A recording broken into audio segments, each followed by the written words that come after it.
Archie Bunker moves through life convinced that he understands the rules of the world.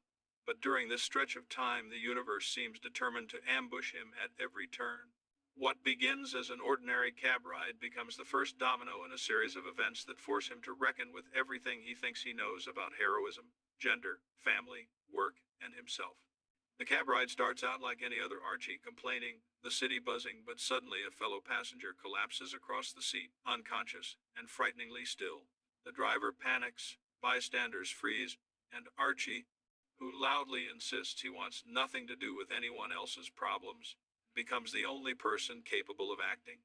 Muttering protests even as he does it, he performs mouth-to-mouth resuscitation, pumping life back into a stranger, because, beneath the crust of prejudice and bravado, he cannot watch someone die in front of him.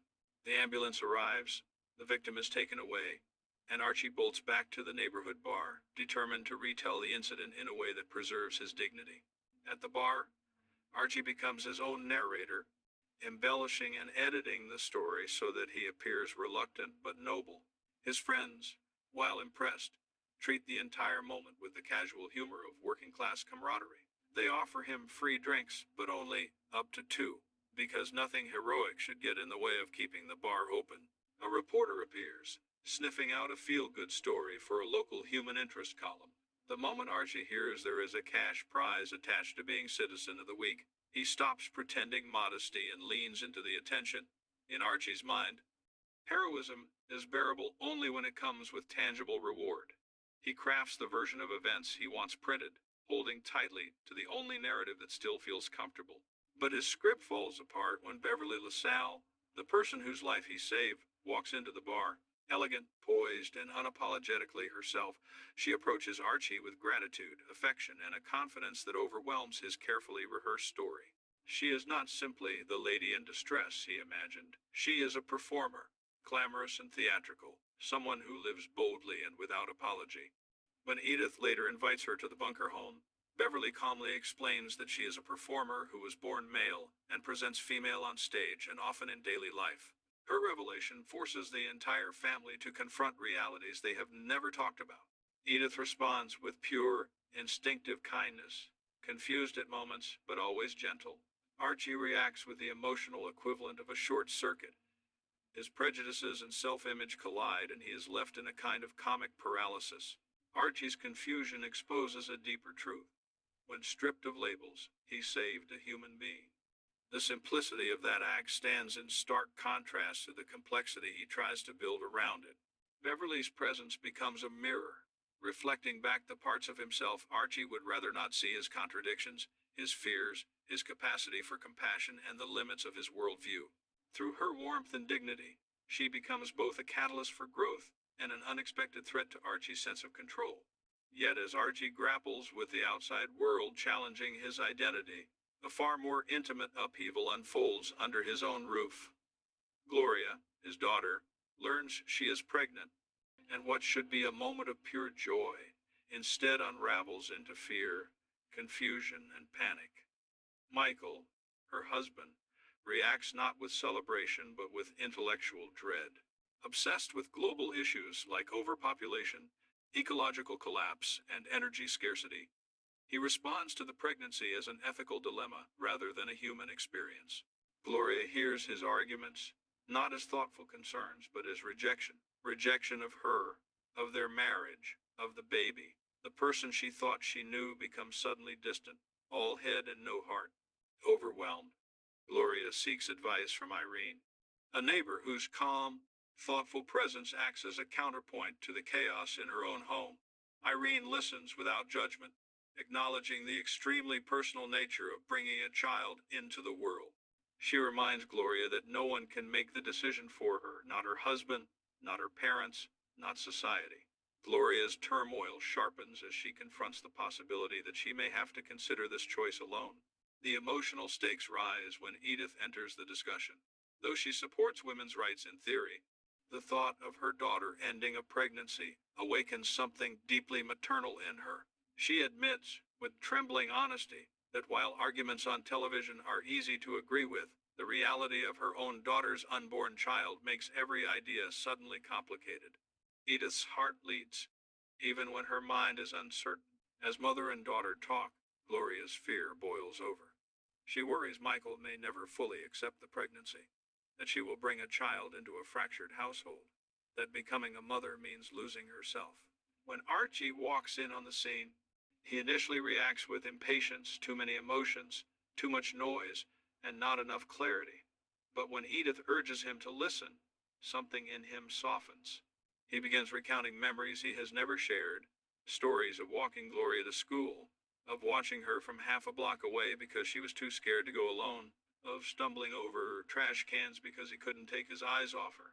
He describes seeing her in the hospital nursery for the first time, recognizing her instantly among all the newborns and believing she smiled at him. These stories, rough and simple, become the emotional spine of the moment.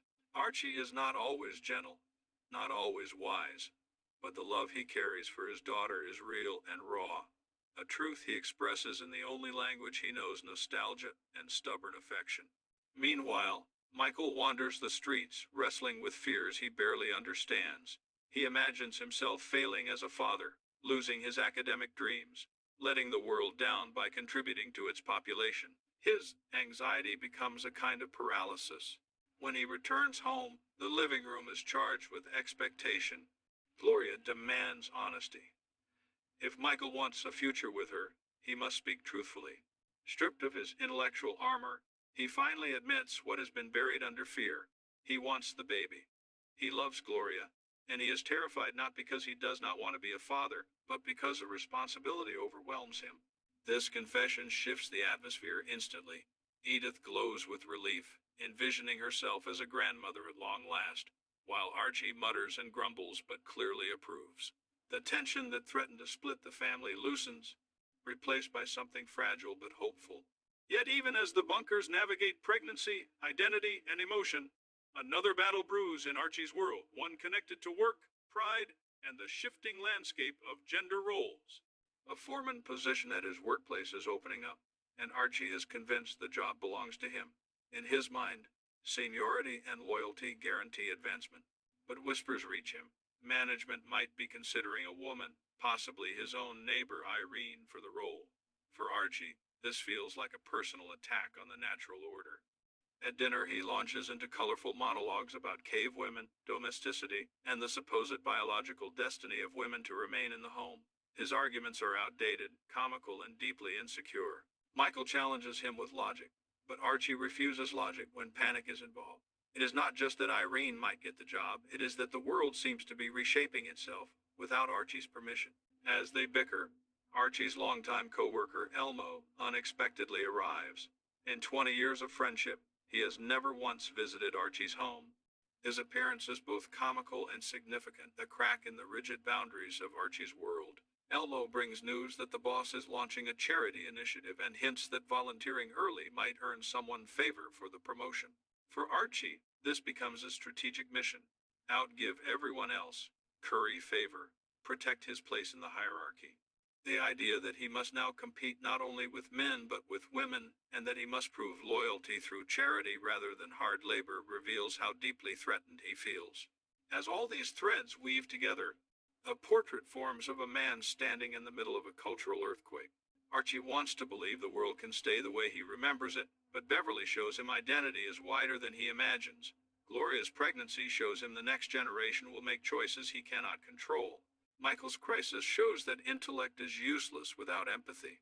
And Irene's possible promotion shows that the workplace he once dominated is evolving without asking for his approval. Through it all, Edith remains the steady, compassionate center, offering tea to guests, comforting her daughter, nudging Archie toward decency even when he resists. By the end of this sequence in Archie's life, nothing is neatly resolved, but something has shifted. The family still argues, laughs, cries, and stumbles forward together.